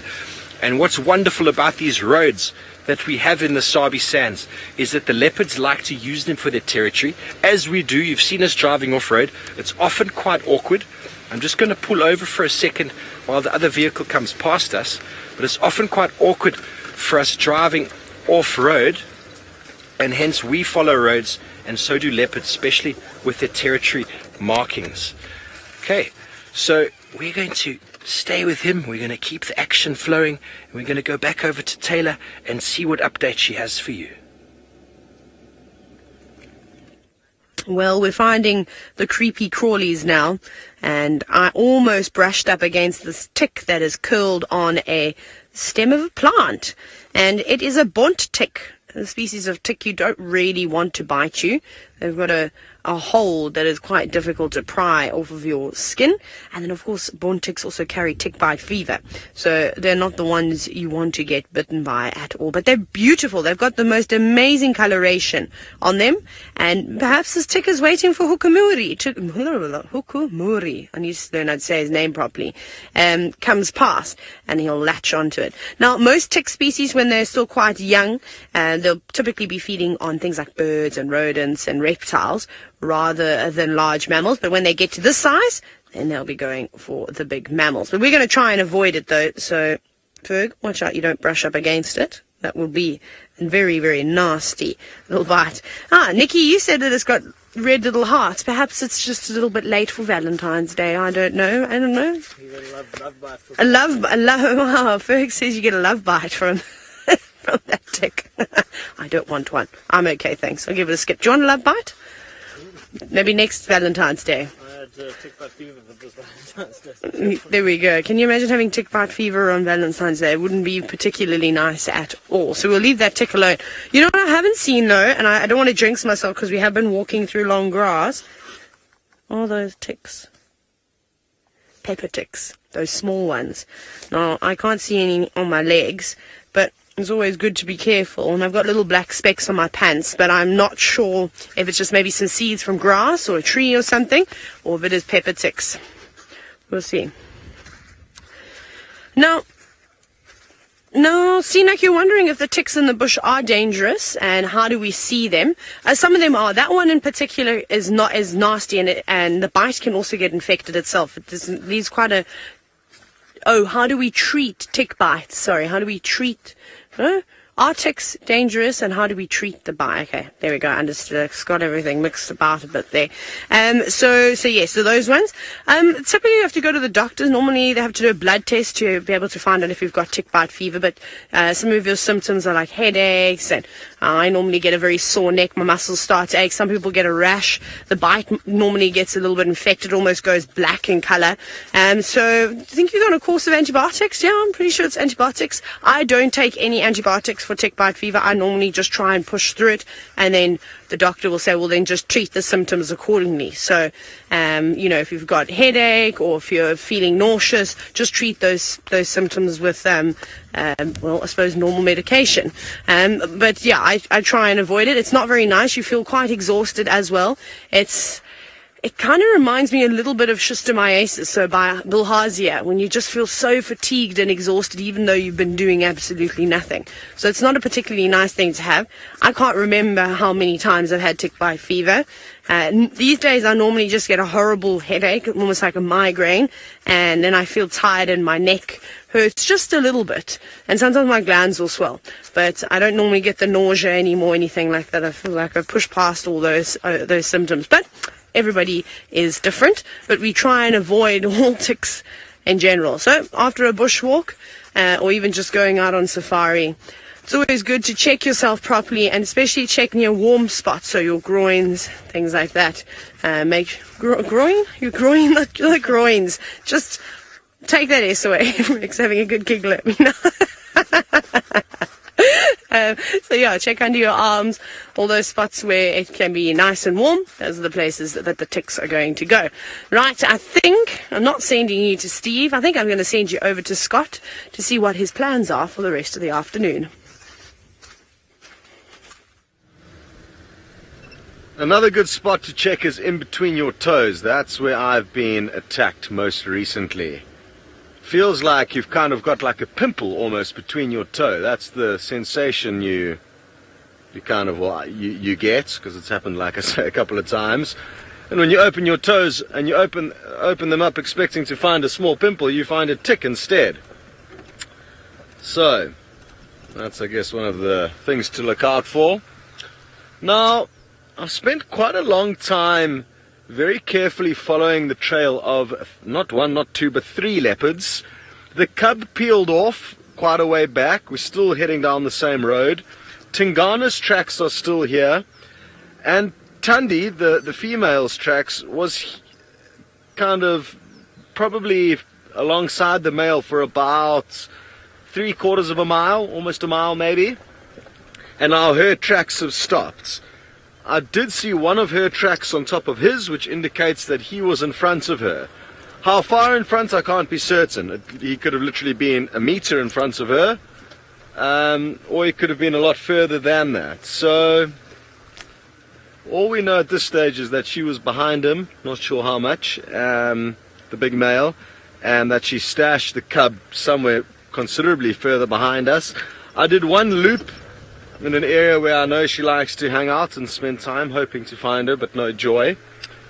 So what I'm thinking of doing is heading back to Tingana now, seeing what he's up to. The last report I heard was that he had moved into some thick vegetation, so I'm hoping that would have changed by the time we get there.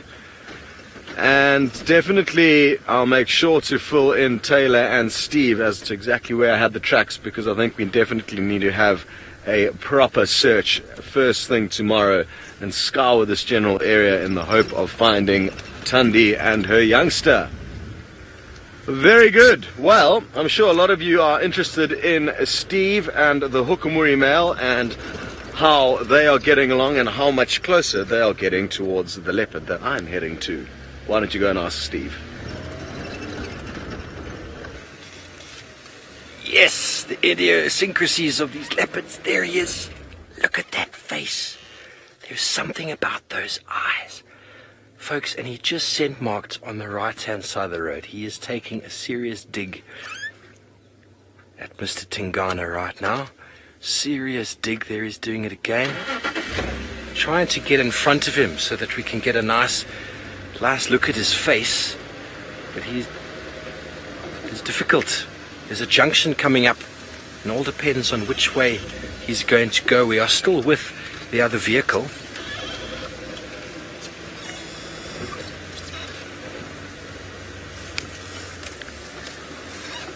Take Care wants to know why they don't scent mark on the road, and primarily because the vegetation on the side of the road, there's also a bit of soil underneath it. The soil is a bit deeper than on the road. The road is quite compacted from our vehicle traffic. Aubrey's done a good job and got in front of him there. My bad, Davy. And so the vegetation on the side of the road is an ideal spot for them, because the vegetation will hold. Just going to move here. Will hold that as well a little bit better than the soil itself. When he scrapes, he also scrapes the soil, turning it over. What's he got here? He's smelling something. Turns the soil over, and by turning the soil over, see, he's busy smelling where someone else has done something. I'm terribly sorry. I have now gone in. Oh, he's doing the phlegm in response. Sorry, Davy. I've just completely blindsided these other people here. But we're going to get in front of him. That was the objective. Now, he's gone and smelt someone's scent marking there. And he did a bit of a phlegm in response, where he lifted up his top lip and he activated the organ of Jacobson, which is on the top of the mouth, and that gives that characteristic snarl that you often see from a cat. He's not being aggressive. Here he is. He's walking right past our vehicle. Isn't this magnificent?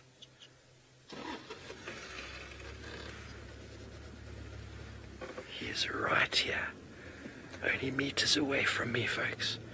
This is live, absolutely live.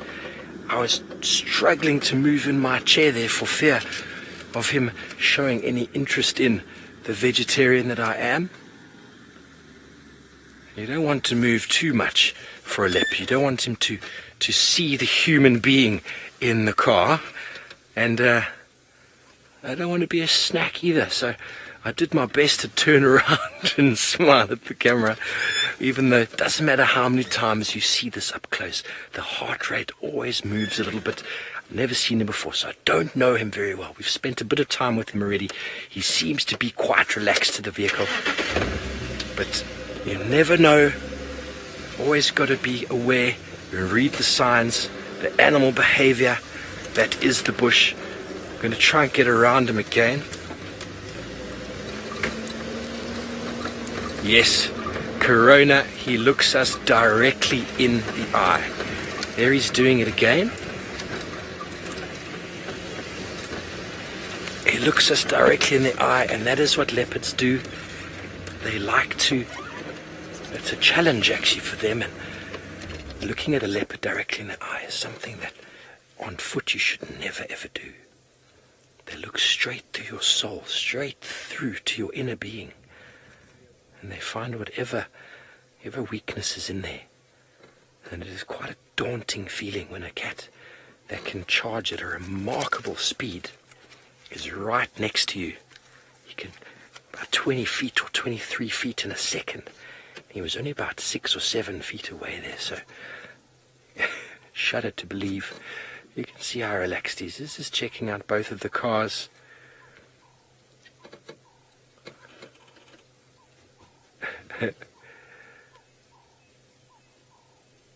What a beautiful cat. Okay, well, we have the potential to get around in front of him again and watch him walk. What has he spotted? Oh, sorry, Nix is telling me something about a spot, but I'm not quite sure what she's talking about. But Davy would like me to get in front. We can view this man.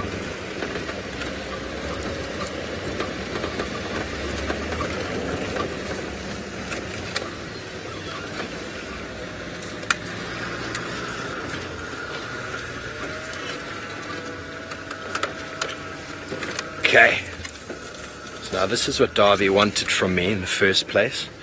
We are now going to watch him come directly towards us and hopefully reverse backwards as he does without colliding into Aubrey, which would not be ideal.